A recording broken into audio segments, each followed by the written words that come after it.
Nie som veľký fanúšik spoločnosti Meta a ani Marka Zuckerberga, ale musím povedať, že tieto okuliare Meta Ray-Ban ma veľmi milo prekvapili a verím, že prekvapia aj teba. Prekvapenie je slovo, ktoré bude v tejto recenzii použité dosť často. Poďme sa spolu pozrieť, čo dokážu tieto smart okuliare, ktoré v sebe okrem kamery majú dokonca zabudovanú aj AI. Na výber je hneď niekoľko dizajnov rámov a rôznych farieb skla, takže si vieš nájsť niečo, čo sa ti bude určite hodiť. Dokonca si tieto okuliare môžeš nasetapovať aj ako dioptrické. Hneď prvým prekvapením je cena. Začínajú totiž na 329 eurách, čo úprimne povedané nie je až tak veľa peňazí, ak zoberieme do úvahy to, že obyčajné Ray-Bany stoja okolo 150 eur. Toto však nie sú úplne obyčajné Ray-Bany. Majú v sebe totiž zabudovanú 12 megapixelovú kameru a až 5 mikrofónový systém. A určite sa pýtaš, ako asi môže fotiť takáto minikamera v okuliaroch.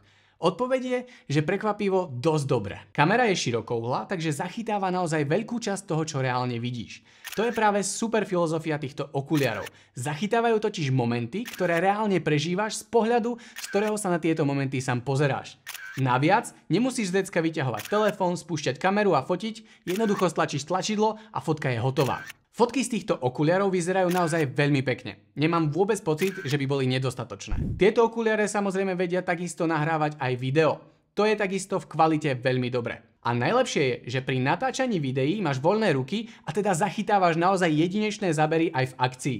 Naviac pred ľudí nedáva žiaden foťák alebo mobil a tým sú tvoje fotky alebo videá ešte viac autentické a nestrojené. Meta ale myslela aj na bezpečnosť a súkromie ostatných ľudí okolo teba. Ak nahrávaš alebo fotíš, okuliare dávajú okoliu vedieť, že momentálne natáčaš alebo fotíš bielo blikajúcou diodou na ľavej strane. Stačí to? Neviem. Foťákom to však nekončí. Ďalšie prekvapenie je zvuk. Tieto okuliare totiž slúžia aj ako náhrada bezdrôtových slúchadiel. A musím povedať, že hrajú naozaj famózne. Obzvlášť vzhľadom na to, že sú to stále slnečné okuliare. A naozaj nie sú až tak ťažšie a väčšie oproti bežným slnečným okuliarom.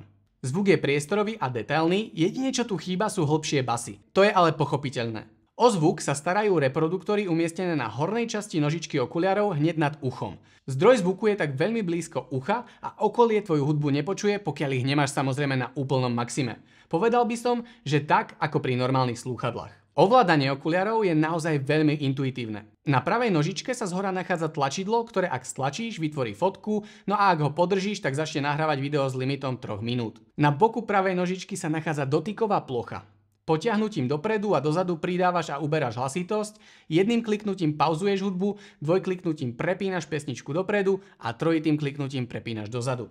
Púzdro, v ktorých okuliare prichádzajú, nie je len tak obyčajné. Funguje v podstate ako púzdro AirPodov od Apple. Má vlastnú batériu, ktorá pri odložení okuliarov do púzdra dobíja samotné okuliare. Meta Ray-Bany majú výdrž okolo 5 hodín a púzdro ich dokáže nabiť až 8 krát. 32 GB pamäte je dosť na fotky a videá, ktoré sa aj tak vedia synchronizovať priamo do tvojho mobilu. A tak môžeš mať všetky fotky dostupné a ready na zdieľanie. Okuliare ale môžeš ovládať aj hlasom. Samozrejme nie v slovenskom alebo českom jazyku. Za mňa absolútne nepodstatnou funkciou je Meta AI. Okuliarov sa napríklad môžeš spýtať toto. Hey Meta, what am I looking at? You are looking at a room with various equipment, likely for video production or photography. There is lighting setup and cameras on tripods.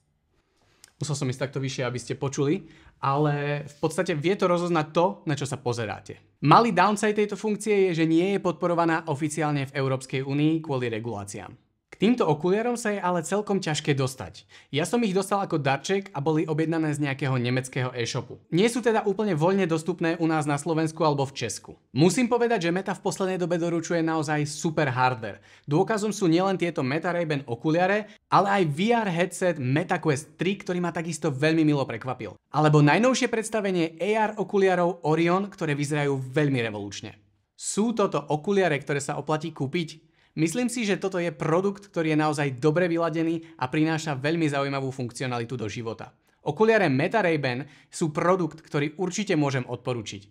Ak by si chcel vidieť viac podobných videí, nezabudni hodiť odber a like. Nič ťa to nestojí a mne to dodá obrovskú podporu. Ďakujem za zhliadnutie tohto videa, vidíme sa v ďalšom. Čau.